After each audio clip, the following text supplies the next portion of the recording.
गीत संहिता 149। तुम्हे माने सदाप्रभुंकर प्रशंसा कर, सदाप्रभुंक उद्देश्य रे नूतन गीत गान कर ओ भक्त मानंक समाज रे ताहांकर प्रशंसा गान कर। इस्राएल आपणा निर्माणकर्तांक ठारे आनंद करू। सियोनर संतानगण आपणा मानंक राजांक ठारे उल्लसित हेउंतु। सेमाने नृत्य करी ताहांक नामर प्रशंसा करंतु।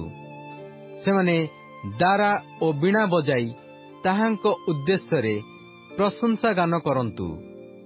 कारण सदाप्रभु आपणा लोकंक ठारे संतोष पाआंती।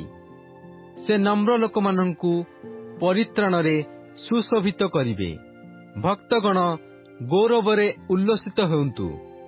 सेमाने आनंद हेतु आपणा आपणा सज्जारे गान करुंतु। सेमानंक कंठरे परमेश्वरंक उच्च प्रशंसा थाउ।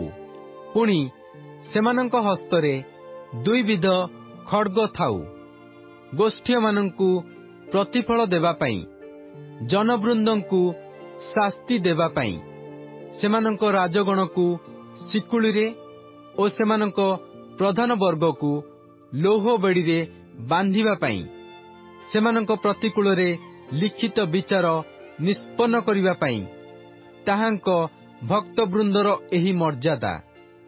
तुम्हे माने सदाप्रभुंकर प्रशंसा कर।